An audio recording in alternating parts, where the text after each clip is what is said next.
नमस्कार साथियों, विश्रांत एजुकेशन में आपका हार्दिक स्वागत है। आज हम पीटीटी और प्री बीएसटीसी की क्लास में हिंदी का पाठ करेंगे। हिंदी में अशुद्ध और शुद्ध वाक्य में क्या अंतर होता है, प्रश्न पूछा जाता है। इनमें से यानी 4 ऑप्शन देता है एग्जामिनर, उनमें से पूछता है कि इनमें से शुद्ध वाक्य कौन सा है और अशुद्ध वाक्य कौन सा है। आज हम पढ़ेंगे, जैसे यहाँ है अशुद्ध वाक्य और ये यहाँ पर हम शुद्ध वाक्य बनाएंगे। ये अशुद्ध है, इनका शुद्ध वाक्य कैसे बनता है उस पर गौर करेंगे। पहला प्रश्न है, जैसे कि राम ने पेन, पुस्तक और थैला खरीदा। यानी राम ने पेन, पुस्तक और थैला खरीदा। अब इसका सही वाक्य बनाएंगे तो कैसे बनेगा कि राम ने, क्या बनेगा कि राम ने पेन, थैला और पुस्तक खरीदी। क्या बनेगा? राम ने पेन, थैला और पुस्तक खरीदी। इसका शुद्ध वाक्य बनेगा कि राम ने पेन, थैला और पुस्तक खरीदी। ये शुद्ध वाक्य है, ये अशुद्ध वाक्य है और ये शुद्ध वाक्य है। यहां क्या है? राम ने पेन, पुस्तक और थैला खरीदा। ये पुस्तक यानी पुस्तक क्या है? ये खरीदी, यानी पुस्तकें खरीदी, ना तो कह सकते हम खरीदा। पुस्तकें खरीदी यानी पुस्तक क्या है? पेन और थैला यहां आएंगे। पेन, थैला और पुस्तक खरीदी। ये शुद्ध वाक्य बनेगा। इस तरीके से शुद्ध वाक्य बनता है। यहाँ राम ने पेन, पुस्तक और थैला खरीदा, ये नहीं होगा। राम ने पेन, थैला और पुस्तक खरीदी। दूसरा वाक्य है, आज मैंने नया पोशाक पहना। यानी आज मैंने नया पोशाक पहना। पहना नहीं होता है, आज मैंने नया पोशाक यानी नई पोशाक पहनी। यानी आज मैंने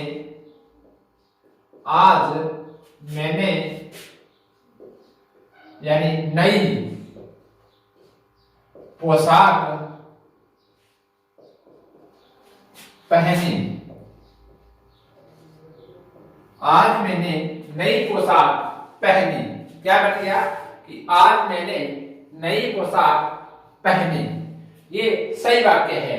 आज मैंने नया पोशाक पहना, ये अशुद्ध वाक्य है। शुद्ध वाक्य है, आज मैंने नई पोशाक पहनी, ये शुद्ध वाक्य है। तीसरा है, बेटी पराये घर का धन होता है। यानी बेटी पराये घर का धन होता है। यानी स्त्रीलिंग है। बेटी क्या है? स्त्रीलिंग है। यानी बेटी पराये घर का धन होती है। बेटी पराये घर का धन होती है। यहां बनेगा शुद्ध वाक्य, बेटी पराये घर का धन होती है। पराये घर की धन होती है। ये यहां शुद्ध वाक्य बनेगा कि बेटी यानी पराये घर का धन होती है। पराये घर का धन होती है। ये इसका शुद्ध वाक्य बनेगा कि बेटी पराये घर का धन होता है, नहीं, बेटी पराये घर का धन होती है। ये शुद्ध वाक्य है। अगला है, कल मैंने नई स्कूटर खरीदा। स्कूटर क्या है? स्त्रीलिंग है। कल मैंने नई स्कूटर खरीदा, यानी नई आ गया तो नई स्कूटर खरीदी। कल मैंने नई स्कूटर खरीदी। ये शुद्ध वाक्य बनेगा, कल मैंने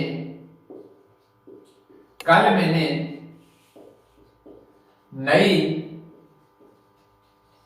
स्कूटर खरीदी। कल मैंने नई स्कूटर खरीदी। ये शुद्ध वाक्य है। क्या है? कल मैंने यानी नई स्कूटर खरीदी, यहां आएगा कल मैंने नई स्कूटर खरीदी। ये सही है। यानी कल मैंने नई स्कूटर खरीदा, खरीदा नहीं होगा, कल मैंने नई स्कूटर खरीदी, ये शुद्ध वाक्य होगा। पांचवा है गाय का ताकतवर दूध होता है। ये अशुद्ध वाक्य है कि गाय का ताकतवर दूध होता है। इसका शुद्ध वाक्य क्या बनेगा कि गाय का दूध ताकतवर होता है। क्या बनेगा कि गाय का दूध ताकतवर होता है। गाय का दूध यानी ताकतवर होता है, ताकतवर होता है। ये शुद्ध वाक्य बनेगा कि गाय का दूध क्या है, ताकतवर होता है। गाय का दूध ताकतवर होता है। ये है गाय का ताकतवर दूध होता है, ताकतवर दूध नहीं होता, गाय का दूध ताकतवर होता है। छठा है अपनी बात आपको मैं बताता हूं। ये अशुद्ध वाक्य है। यानी इसका शुद्ध वाक्य बनेगा कि मैं आपको अपनी बात बताता हूं। ये शुद्ध बनेगा कि मैं आपको अपनी बात बताता हूं। मैं आपको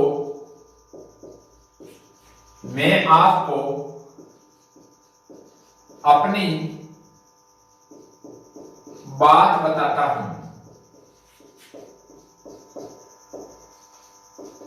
मैं आपको अपनी बात बताता हूं। ये अशुद्ध वाक्य है। अपनी बात आपको मैं बताता हूं, ये नहीं होता, ये अशुद्ध वाक्य है। शुद्ध वाक्य ये है कि मैं आपको अपनी बात बताता हूं, ये शुद्ध वाक्य है। अगला है शहीदों का देश सदा आभारी रहेगा। शहीदों का देश सदा आभारी रहेगा। यानी इसका शुद्ध वाक्य क्या बनेगा, क्या बनेगा विद्यार्थियों कि शहीदों का देश सदा आभारी रहेगा। इसका शुद्ध वाक्य बनेगा कि देश शहीदों का सदा आभारी रहेगा। देश शहीदों का सदा आभारी रहेगा। यानी देश शहीदों का सदा आभारी रहेगा। ये शुद्ध वाक्य है।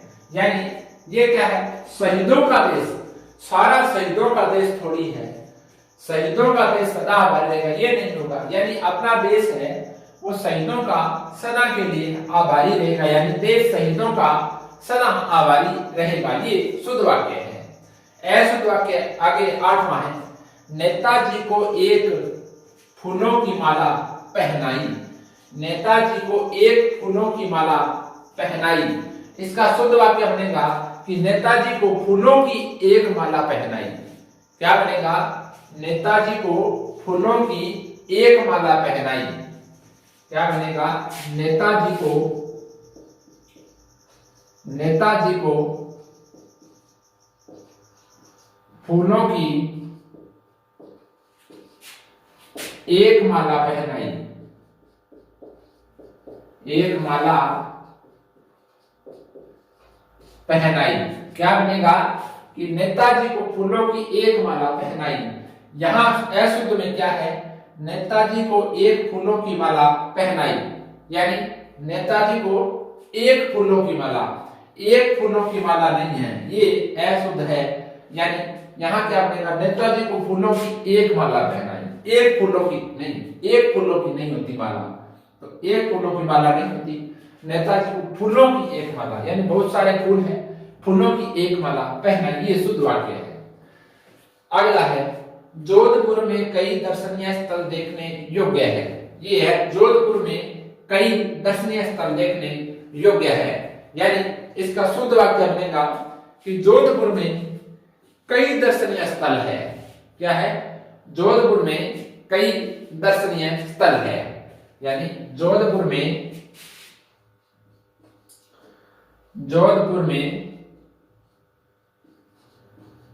कई दर्शनीय स्थल है। कई दर्शनीय जोधपुर में कई दर्शनीय स्थल है। ये शुद्ध वाक्य है, यानी जोधपुर में कई दर्शनीय स्थल है। जोधपुर में कई दर्शनीय स्थल देखने योग्य है। इसका शुद्ध वाक्य है कि जोधपुर में कई दर्शनीय स्थल है। दर्शनीय मतलब देखना, यानी देखने के लिए योग्य, ये दर्शनीय भी आ जाते हैं। जोधपुर में कई दर्शनीय स्थल है, ये शुद्ध वाक्य है। और ये अशुद्ध वाक्य है, यानी कई दर्शनीय स्थल देखने योग्य है, ये यानी इसमें जोड़ दिया, ये लंबा वाक्य बन गया, ये सही नहीं है। यानी जोधपुर में कई दर्शनीय स्थल देखने योग्य है। जोधपुर में कई दर्शनीय स्थल है, दर्शनीय स्थल मतलब देखने योग्य स्थल है, तो जोधपुर में कई दर्शनीय स्थल है, ये शुद्ध वाक्य है। आगे 10वां है, कृपया आप मेरे घर आने की कृपा करें, यानी 2 बार कृपया और ये कृपा करें। कृपया आप मेरे घर आने की कृपा करें, इसका सही बनेगा, क्या वाक्य बनेगा कि आप मेरे घर आने की यानी कृपा करें। इसका सही वाक्य बनेगा कि आप मेरे घर आने की कृपा करें। ये शुद्ध वाक्य है कि आप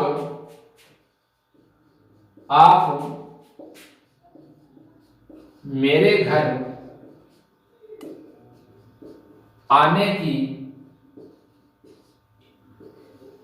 कृपा करें। क्या बनेगा कि आप मेरे घर आने की कृपा करें, ये शुद्ध वाक्य बनेगा। और ये कृपया, यहाँ कृपा 2 बार आ गया, तो ऐसा वाक्य नहीं होता। हम वाक्य को जब हम बोलेंगे, वाक्य को हम इसका अर्थ समझेंगे, तो हमारे को पता चलेगा कि यह वाक्य कैसा है। हमारे को देखने पर भी पता चलने लग जाएगा कि यह वाक्य अशुद्ध है, अशुद्ध है। यानी ये देखिए, कल मैंने नई स्कूटर खरीदा, नई उधर तो नई आ गया, उधर स्कूटर खरीदा आ गया, ये अशुद्ध वाक्य है। कल मैंने नई स्कूटर खरीदी, ये सही है। या यहां पर नया स्कूटर खरीदी, ये भी आ सकता है। नया स्कूटर खरीदी, ये भी आ सकता है। आगे है, वह बहुत जल्दी वापस लौट आया, ये यानी अशुद्ध वाक्य है। वह बहुत जल्दी वापस लौट आया, इसका शुद्ध वाक्य है वह बहुत जल्दी लौट आया। क्या? वह बहुत जल्दी लौट आया। वह बहुत जल्दी यानी लौट आया। वह बहुत जल्दी लौट आया, ये शुद्ध वाक्य है। यहां देखें, वह बहुत जल्दी वापस लौटना क्या होता है? आना ही होता है। वापस यानी वापस आना, 2 बार आ गया। 2 बार वाक्य में से शब्द नहीं आ सकते, तो ये वापस भी है और लौट भी है, यानी लौटना भी वापस आना है, वापस भी वापस आना है। वह बहुत जल्दी वापस लौट आया, या 2 बार लौटने के लिए 2 बार ये वाक्य में अर्थ का प्रयोग किया गया है। तो ये शब्द 2 बार आए हैं। यहाँ पर क्या है? वह बहुत जल्दी लौट आया, ये 1 बार है, यानी बहुत ही जल्दी लौट आया, ये शुद्ध वाक्य है। ये क्या है? शुद्ध वाक्य है।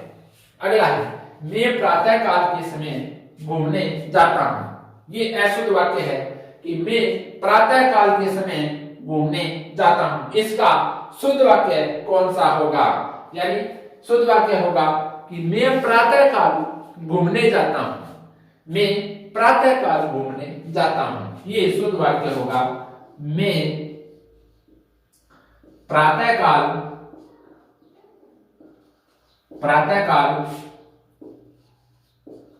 घूमने जाता हूं। मैं प्रातः काल घूमने जाता हूं, ये शुद्ध वाक्य है। यहां देखिए कि मैं प्रातः काल के समय, ये समय आ गया, ये प्रातः काल आ गया, 2 बार आ गया ना, तो क्या है? समय, यानी प्रातः काल। प्रातः काल मतलब सुबह, यानी सुबह, ये सुबह टाइम दे दिया इसने भी, सुबह सुबह घूमने जाता हूं, तो समय फिर दोबारा फिर वाक्य में प्रयोग हो गया। मैं प्रातः काल के समय, मैं प्रातः काल घूमने जाता हूं, ये तो एकदम शुद्ध वाक्य है। मैं प्रातः काल घूमने जाता हूं, ये शुद्ध वाक्य है। अगला प्रश्न, अब विंध्याचल पर्वत हरा भरा हो गया।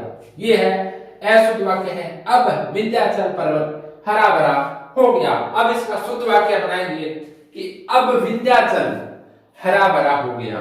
विंध्याचल पर्वत लगा दिया तो विंध्याचल तो पर्वत ही है, दोबारा फिर पर्वत आ गया, 2 बार पर्वत आ गया, यानी विंध्याचल क्या है, एक श्रृंखला तो है पर्वत की, और इधर यानी ये पर्वत फिर आ गया। अब विंध्याचल हरा भरा हो गया, ये शुद्ध वाक्य बनेगा। अब विंध्याचल, अब विंध्याचल हरा भरा हो गया, हरा भरा हो गया, ये है शुद्ध वाक्य। यानी यहां पर क्या है, विंध्याचल, ये विंध्याचल पर्वत के लिए आया है, विंध्याचल इधर फिर पर्वत है, यानी 2 बार यूज हो गया। अब विंध्याचल हरा भरा हो गया, ये यहां पर नहीं है, अब विंध्याचल हरा भरा हो गया, ये शुद्ध वाक्य है। अब विंध्याचल हरा भरा हो गया। अगला है, नगर की सारी जनसंख्या भूखी है। देखिए कि नगर की सारी जनसंख्या भूखी है, सारी जनसंख्या नहीं होती, नगर की सारी जनता भूखी है। क्या है सही वाक्य, क्या बनेगा कि नगर की सारी जनता भूखी है, नगर की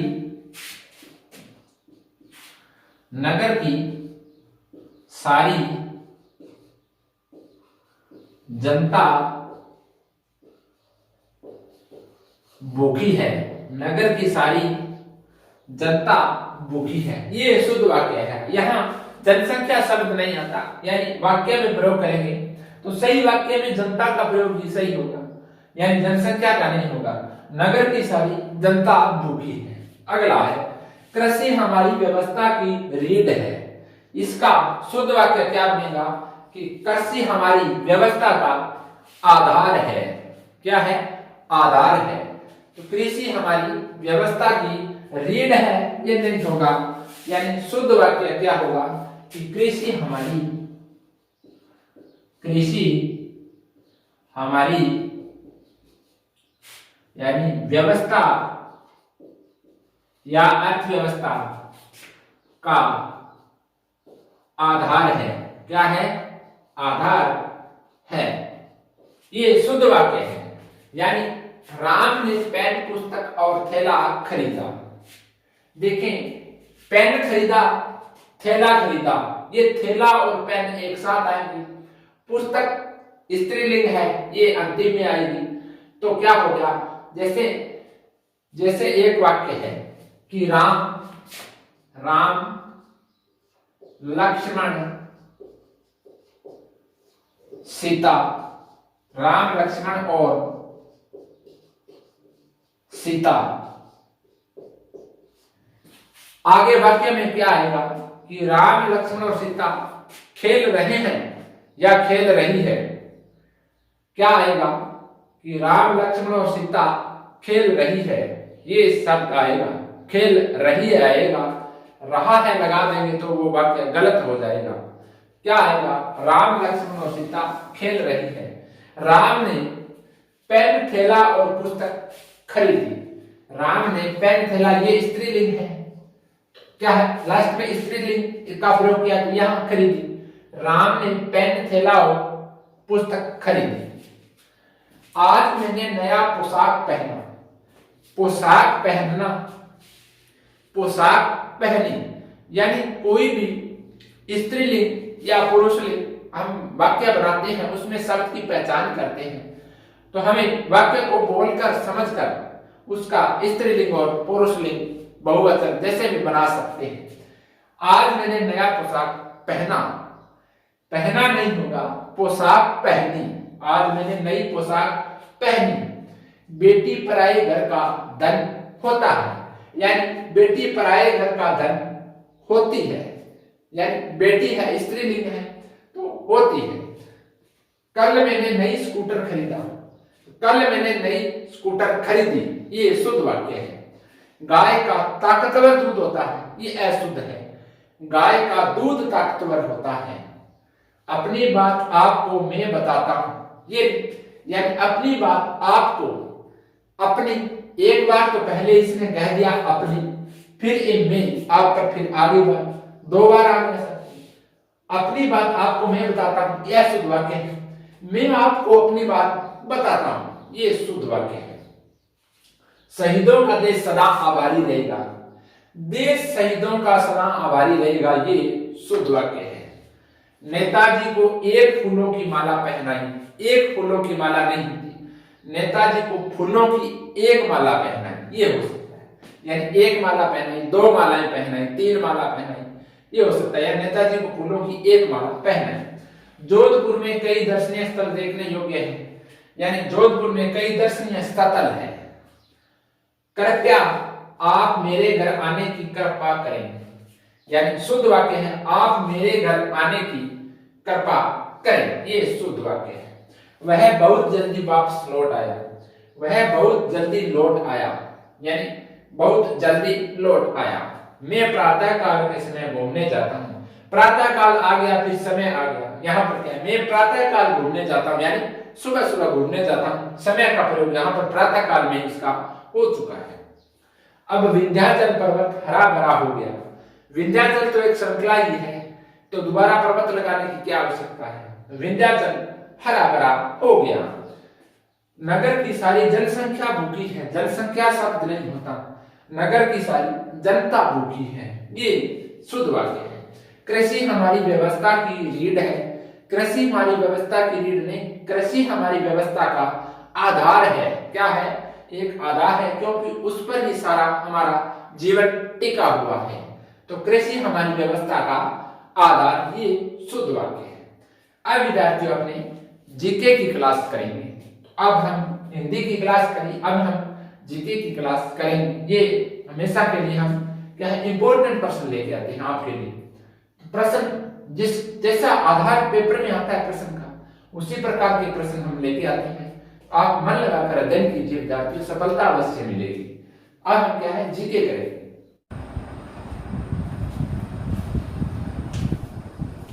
तो विद्यार्थियों हमने क्या है, राजस्थान के ऐतिहासिक स्थल पढ़े हैं। तो कल तक हमने राजस्थान के ऐतिहासिक स्थल को पूर्ण कर लिया है। आज राजस्थान के ऐतिहासिक स्थल में से जो भी इंपॉर्टेंट प्रश्न बनते हैं वो मैं आपके लिए ये लेके आया हूं। तो प्रश्न लगभग इन्हीं में से पूछे जाने की संभावना रहती है। तो पहला प्रश्न है, सोनी जी की नसियां कहाँ हैं। पहला प्रश्न है, सोनी जी की नसियां कहाँ पर है। इसी तरीके से प्रश्न पूछा जाएगा। तो सोनी जी की नसियां अजमेर में स्थित है। कहाँ है, अजमेर में। हमारा आंसर है अजमेर। सोनी जी की नसियां कहाँ है, यानी अजमेर में है। दूसरा प्रश्न है, दीपदान परंपरा का संबंध किस पवित्र झील से है। दीपदान परंपरा का संबंध किस पवित्र झील से है, तो पुष्कर झील से है। कहाँ है पुष्कर झील, अजमेर में है। कहाँ है, अजमेर में। तो पुष्कर यानी अजमेर, पुष्कर अजमेर। दीपदान परंपरा का संबंध है पुष्कर अजमेर से है। अगला प्रश्न है, ऐतिहासिक पर्यटन स्थल हल्दी घाटी राजस्थान के किस जिले में है। ऐतिहासिक पर्यटन स्थल हल्दी घाटी यानी राजसमंद जिले में है। हल्दी घाटी का युद्ध हुआ था, महाराणा प्रताप और अकबर के बीच युद्ध हुआ था। वह स्थान हल्दी घाटी है। यहाँ की मिट्टी पीली होने के कारण इसका नाम, यानी हल्दी जैसी पीली है इसलिए इसका नाम हल्दी घाटी रखा। और यह पर्वतमाला के बीच में स्थित है। कहाँ है हल्दी घाटी, राजसमंद, राजसमंद में है हल्दी घाटी। यहाँ पर क्या है, हल्दी घाटी का युद्ध हुआ था। किसके बीच हुआ था, यानी महाराणा प्रताप और किसके बीच हुआ था, अकबर के बीच हुआ था। अकबर के बीच हुआ था, ये हमें ध्यान रखना है। अगला प्रश्न है, चांद बावड़ी आभानेरी किस जिले में स्थित है। यानी चांद बावड़ी आभानेरी किस जिले में है, यह दौसा जिले में है। कहाँ है, दौसा जिले में। इन प्रश्नों को याद कर लेना, प्रश्न इसी में से पूछा जाएगा। इन्हीं प्रश्नों में से प्रश्न आपको मिलेंगे विद्यार्थियों, तो ध्यान से गौर करके इनका अध्ययन कर लेना। अगला प्रश्न है, गुरुद्वारा बुड्ढा जोड़ किस जिले में है। यानी सिखों का गुरुद्वारा है। यह कहाँ है? बुड्ढा जोड़ इसका नाम है, यानी सिख समाज का पवित्र धार्मिक स्थल है। तो यह गुरुद्वारा बुड्ढा जोड़ कहाँ है, यानी कौन से जिले में है? जिला पूछा है तो कहाँ है? गंगानगर जिले में। कहाँ है? यानी गंगानगर, गंगानगर जिले में है गुरुद्वारा बुड्ढा जोड़। ये हमें ध्यान रखना है। अगला प्रश्न है, राजस्थान का प्रथम रोपवे किस जिले में है? राजस्थान का प्रथम रोपवे किस जिले में है? तो सुंदा माता जालोर में। कहाँ है? सुंदा माता जालोर। सुंदा माता मंदिर है, यानी वहां सुंदा माता कौन से जिले में है? यानी जालोर। सुंदा माता जालोर ये राजस्थान का प्रथम रोपवे है। अगला प्रश्न है, मेयो कॉलेज की स्थापना किस वर्ष की गई? यानी मेयो कॉलेज कहाँ है? अजमेर में है। इसकी स्थापना 1875 ईस्वी में की गई। यानी कहाँ है? स्थापना की गई 1875 ईस्वी में। कब? 1875 ईस्वी में मेयो कॉलेज अजमेर में। कहाँ है? यानी अजमेर में स्थित है। अजमेर, मेयो कॉलेज अजमेर में स्थित है। हवा महल का निर्माण किसके द्वारा करवाया गया? हवा महल का निर्माण किसने करवाया? यानी स्वयं प्रताप सिंह ने करवाया। कहाँ है? जयपुर में है। 953 खिड़कियां हैं इसमें और 5 मंजिला है। इसका निर्माण किसने करवाया? यानी जयपुर के राजा स्वयं प्रताप सिंह ने करवाया। किसने? स्वयं प्रताप सिंह ने। स्वयं प्रताप सिंह ने करवाया। किसने करवाया? स्वयं प्रताप सिंह है हमारा आंसर है। अगला प्रश्न है, अजमेर में स्थित 2.5 दिन के झोंपड़े का निर्माण किसने करवाया? 2.5 दिन का झोंपड़ा कहाँ है? अजमेर जिले में स्थित है। इसका निर्माण विग्रहराज चतुर्थ ने करवाया। किसने करवाया? यानी विग्रहराज चतुर्थ। विग्रहराज यानी चतुर्थ ने करवाया। ये ध्यान रखना है। अगला प्रश्न है, बूंदी में स्थित 84 खंभों की छतरी का निर्माण किसने करवाया? यानी बूंदी में स्थित 84 खंभों की छतरी का निर्माण किसने करवाया? अनिरुद्ध सिंह ने करवाया। ये हम पढ़ चुके हैं पिछली क्लासों में, फिर भी इंपॉर्टेंट प्रश्न है तो हमने यहाँ इनको लिया है। किसने करवाया? यानी अनिरुद्ध सिंह ने। किसने? अनिरुद्ध सिंह ने करवाया। अनिरुद्ध सिंह ने करवाया।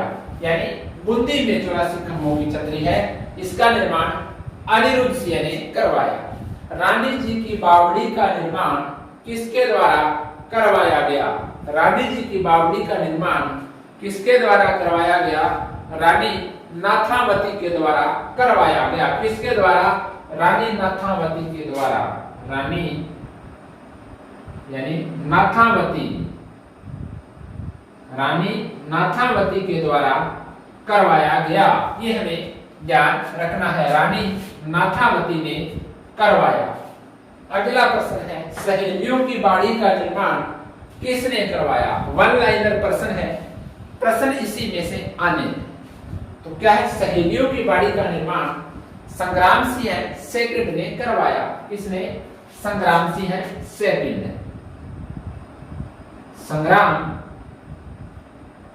सिंह यानी सेकंड ने करवाया। किसका निर्माण?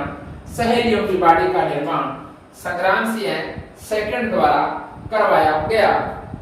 राजस्थान राज्य अभिलेखागार कहाँ स्थित है? यानी राजस्थान राज्य अभिलेखागार कहाँ है?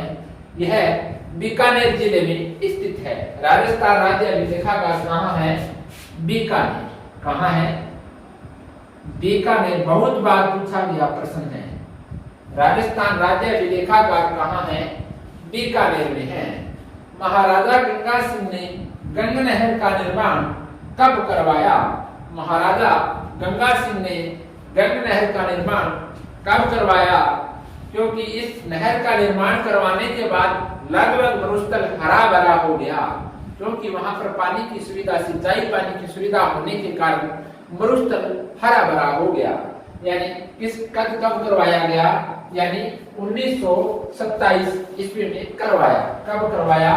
1927 ईस्वी में करवाया। यानी महाराजा गंगा सिंह ने गंग नहर का निर्माण 1927 ईस्वी में करवाया। महाराणा प्रताप ने 1585 में किसको अपनी राजधानी बनाया? यानी महाराणा प्रताप ने 1585 में किसको अपनी राजधानी बनाया? चावंड को राजधानी बनाया। किसको बनाया? यानी चावंड को। आप सभी विद्यार्थी कमेंट बॉक्स में साथ साथ आंसर दीजिए, आपकी तैयारी और भी ज्यादा होगी। तो कमेंट बॉक्स में आंसर देना बहुत ही जरूरी है, क्योंकि आपकी तैयारी को परखना है विद्यार्थियों। यानी अगला प्रश्न है, महाराणा प्रताप की छतरी का निर्माण किसने करवाया? अमर सिंह। किसने करवाया? अमर सिंह ने करवाया। महाराणा प्रताप की छतरी का निर्माण किसने करवाया? अमर सिंह प्रथम ने करवाया। किसने करवाया? अमर सिंह यानी प्रथम ने। महाराणा प्रताप की छतरी का निर्माण अमर सिंह प्रथम ने करवाया। सहस्त्र बहु या सास बहु का मंदिर कहाँ स्थित है? यानी सास बहु का मंदिर कहाँ है? नागदा उदयपुर में है। कहाँ है? नागदा उदयपुर में। नागदा उदयपुर। सास बहु का मंदिर कहाँ है? नागदा उदयपुर में है। अगला प्रश्न है, द्वारिकाधीश मंदिर का निर्माण किसके द्वारा करवाया गया? यानी द्वारिकाधीश मंदिर का निर्माण किसके द्वारा करवाया गया? महाराजा राज सिंह द्वारा। किसके द्वारा करवाया गया द्वारिकाधीश मंदिर का निर्माण? यानी महाराजा राज सिंह द्वारा करवाया गया। महाराजा राज सिंह ने करवाया। किसने? राज सिंह ने। महाराजा राज सिंह ने करवाया। यानी द्वारिकाधीश मंदिर कहाँ है? कांकरौली राजसमंद में है। कहाँ है? कांकरौली। कांकरौली राजसमंद। कहाँ है? कांकरौली राजसमंद में है द्वारिकाधीश मंदिर। 19वां प्रश्न, खानवा युद्ध में घायल राणा सांगा को इलाज हेतु कहां ले जाया गया? यानी खानवा युद्ध में घायल राणा सांगा को इलाज हेतु कहां ले जाया गया? रणथंभौर ले जाया गया। कहां ले जाया गया? यानी रणथंभौर ले जाया गया। कहां? रणथंभौर।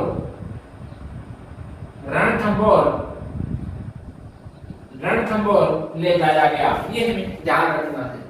दिवेर को मेवाड़ के मैराथन की संज्ञा किसने दी? दिवेर को मेवाड़ के मैराथन की संज्ञा किसने दी? तो कर्नल जेम्स टॉड ने। किसने? कर्नल जेम्स टॉड ने। कर्नल जेम्स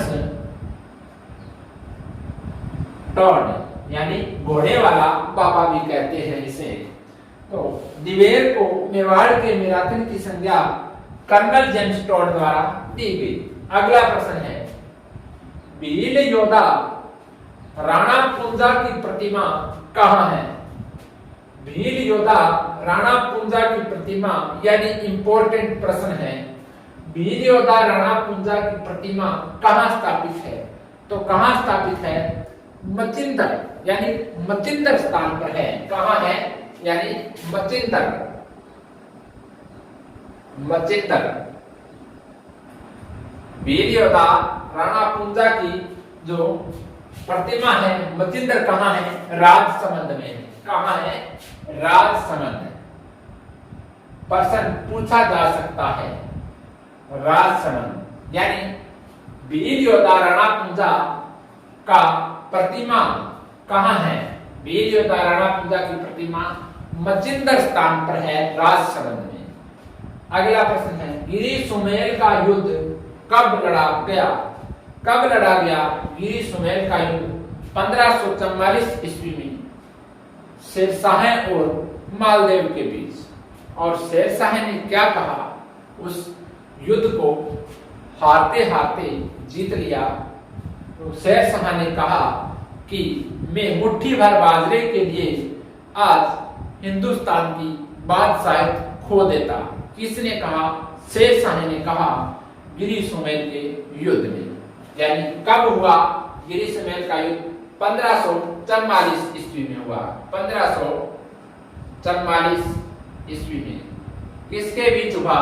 शेरशाह और मालदेव। शेरशाह और मालदेव के बीच हुआ। मालदेव के बीच हुआ। खातौली का युद्ध कब लड़ा गया? यानी खातौली का युद्ध कब लड़ा गया? यानी कब लड़ा गया? 1518 ईस्वी में लड़ा गया। कब लड़ा गया? 1518 ईस्वी में खातौली का युद्ध लड़ा गया। 1518 ईस्वी में खातौली का युद्ध लड़ा गया। किसके मध्य?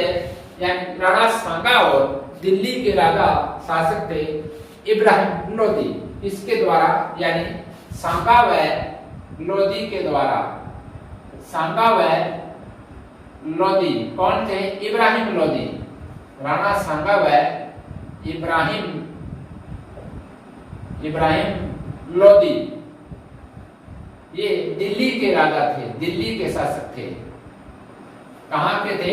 दिल्ली के थे। अबली मिनी के महल का निर्माण किसके द्वारा करवाया गया? यानी अबली मिनी के महल का निर्माण किसके द्वारा करवाया गया? यानी अबली मिनी के महल का निर्माण राव मुकुंद सिंह द्वारा करवाया गया। इसके द्वारा? राव मुकुंद सिंह। राव मुकुंद सिंह ने करवाया। किसने करवाया? राव मुकुंद सिंह ने अबली मिनी के महल का निर्माण करवाया। अगला है जैन विश्व भारती विश्वविद्यालय कहाँ है? जैन विश्व भारती विश्वविद्यालय लाडनू नागौर में है। कहाँ है? लाडनू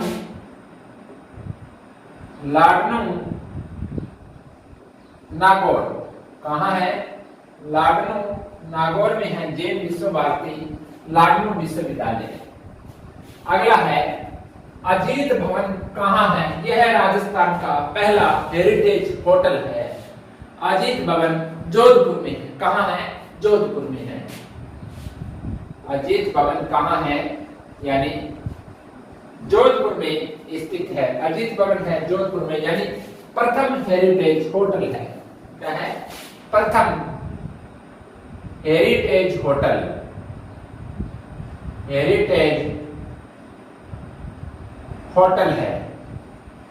अगला प्रश्न है जोधपुर में महिला बाग के जालरे का निर्माण किसके द्वारा करवाया गया? जोधपुर में यानी महिला बाग के जालरे का निर्माण किसके द्वारा करवाया गया? तो विजय सिंह की पासवान थी गुलाब राय। विजय सिंह की पासवान गुलाब राय द्वारा करवाया गया। किसके द्वारा? गुलाब राय। गुलाब राय कौन थी? यानी विजय सिंह की पासवान थी। विजय सिंह की क्या थी? पासवान। विजय सिंह की पासवान कौन थी? गुलाब राय। यानी महिला जोधपुर में महिला बाग के जालरे का निर्माण किसके द्वारा करवाया गया? गुलाब राय के द्वारा करवाया गया। यह क्या है? विजय सिंह की पासवान थी। 1944 में दूधवा खारा किसान आंदोलन का नेतृत्व किसने किया? यानी 1944 में दूधवा खारा, यानी वर्तमान चूरू में है। वर्तमान में दूधवा खारा चूरू में है। पहले यह बीकानेर का भाग था। तो 1944 में दूधवा खारा किसान आंदोलन का नेतृत्व किसने किया? हनुमान सिंह ने किया। किसने किया? हनुमान सिंह ने। हनुमान सिंह ने किया। अगला प्रश्न है कन्हैयालाल बागला की हवेली कहाँ है? यानी कन्हैयालाल बागला की हवेली कहाँ है? तो कहाँ है? यह चूरू में है, 1880 में निर्मित है और यह भित्ति चित्रों हेतु प्रसिद्ध है। कहाँ है? चूरू में है। और इसका निर्माण कब हुआ था? 1880 ईस्वी में हुआ था। और यह क्या है? भित्ति चित्रों हेतु प्रसिद्ध है, यानी भित्ति चित्र हेतु प्रसिद्ध, भित्ति चित्रों हेतु प्रसिद्ध है। कर्नल टॉड ने 4 भुजा मंदिर की संज्ञा किसे दी? किसे दी विद्यार्थियों? कर्नल टॉड ने 4 भुजा मंदिर की संज्ञा किसे दी? तो 7 सहेलियों का एक मंदिर है झालरापाटन झालावाड़ में, उसे कर्नल जेम्स टॉड ने 4 भुजा मंदिर कहा। 7 सहेलियों के मंदिर को 7 सहेलियों के मंदिर को 7 सहेलियों के मंदिर को कर्नल टॉड ने क्या कहा कि ये तो 4 भुजा मंदिर है। कर्नल टॉड ने क्या कहा कि ये तो 4 भुजा मंदिर है, 7 सहेलियों के मंदिर के लिए कहा। ईसरलाट का निर्माण किसके द्वारा करवाया गया? तो जयपुर के महाराजा जो सवाई कौन थे? ईश्वरी सिंह ने। किसने? ईश्वरी सिंह द्वारा करवाया गया। ईसरलाट का निर्माण यानी ईश्वरी सिंह द्वारा करवाया गया। किसके द्वारा? ईश्वरी सिंह ने करवाया। कब करवाया इसका निर्माण? 1749 ईस्वी में करवाया। कब करवाया? 1749 ईस्वी में करवाया। आप बताइए हवा महल का वास्तुकार कौन थे? हवा महल के वास्तुकार कौन थे? इसका निर्माण तो प्रताप सिंह ने करवाया 1799 में और 953 खिड़कियां हैं, 5 मंजिला है, हवादार है और इसके अलग अलग नाम हैं। तो जैसे हवा महल के वास्तुकार के बारे में हमें पूछा है तो वास्तुकार थे लालचंद उस्ता। कौन थे? लालचंद उस्ता थे। लालचंद उस्ता कौन थे? लालचंद उस्ता, यानी इसने सारा नक्शा तैयार किया और हवा महल के वास्तुकार माने गए। वागड़ की मीना यानी वागड़, डूंगरपुर, बांसवाड़ा, प्रतापगढ़, वागड़, वागड़ की मीना किसे कहा जाता है? तो वागड़ की मीना गौरीबाई को कहा जाता है। प्रश्न बहुत बार पूछा गया है। वागड़ की मीना गौरीबाई कौन है? गौरीबाई कहाँ की है? यानी डूंगरपुर। कहाँ की? डूंगरपुर। गौरीबाई डूंगरपुर की है। कहाँ की है? डूंगरपुर की है गौरीबाई। ये हमें ध्यान रखना है। और इसका मंदिर का निर्माण किसने करवाया? शिव सिंह द्वारा करवाया गया। यानी मंदिर का निर्माण, मंदिर निर्माण किसने करवाया? शिव सिंह ने। किसने? शिव सिंह ने मंदिर का निर्माण करवाया। हर्षद माता का मंदिर कहाँ है? यानी हर्षद माता का मंदिर है आभानेरी दौसा में। कहाँ है? आभानेरी दौसा में स्थित है हर्षद माता का मंदिर। कहाँ है? आभानेरी। आभानेरी कहाँ है? यानी दौसा। हर्षद माता का मंदिर है आभानेरी दौसा में है। राजस्थान का मिनी खजुराहो किसे कहा जाता है? तो राजस्थान का मिनी खजुराहो भंडदेवरा बारा को कहा जाता है। भंडदेवरा किसे कहा जाता है? भंडदेवरा। राजस्थान का मिनी खजुराहो है। यह कहाँ है? यह भंडदेवरा कहाँ है? यह बारा में है। और कौन सी शैली में है? खजुराहो शैली में है। कौन सी शैली है? शैली भी इनकी खजुराहो शैली है। यानी शैली कौन सी है? खजुराहो। खजुराहो शैली कौन सी शैली है? खजुराहो शैली में निर्मित है। अगला प्रश्न है वागड़ के परमाणु की राजधानी कौन सी थी? वागड़ के परमाणु की राजधानी थी अर्थुणा बांसवाड़ा। कौन थी? अर्थुणा। अर्थुणा। अर्थुणा कहाँ है? बांसवाड़ा में है। अर्थुणा यानी बांसवाड़ा कहाँ है? बांसवाड़ा में है और वागड़ के परमारों की राजधानी कही जाती है। पूरे विश्व का एकमात्र ब्रह्मा जी का मंदिर कहाँ है, यानी पूरे वर्ल्ड संसार का एकमात्र ब्रह्मा जी का मंदिर है, वह कहाँ है? तो कहाँ है? पुष्कर, अजमेर में। कहाँ है? पुष्कर, पुष्कर यानी अजमेर, पुष्कर अजमेर में है, यानी पूरे विश्व का एकमात्र ब्रह्मा जी का मंदिर है। आना सागर झील का निर्माण किसके द्वारा करवाया गया? यानी अजय राज चौहान के पुत्र अर्णोराज द्वारा, यानी पृथ्वीराज के चौहान के दादा द्वारा करवाया गया। यानी किसके द्वारा करवाया गया? अर्णोराज। अर्णोराज कौन थे? यानी अजमेर के चौहान शासक थे अजय राज, उसके पुत्र थे। कौन थे? पुत्र थे, यानी अजय राज चौहान के पुत्र अर्णोराज। अर्णोराज ने करवाया। किसने करवाया? अर्णोराज। अर्णोराज कौन थे? अजय राज चौहान के पुत्र थे। कौन थे? अजय राज चौहान के पुत्र, अजय राज चौहान के पुत्र थे, यानी पृथ्वीराज चौहान के दादा थे अर्णोराज। अजमेर नगर की स्थापना किसके द्वारा की गई? 1113 ईस्वी में अजमेर नगर की स्थापना अजय राज चौहान द्वारा की गई।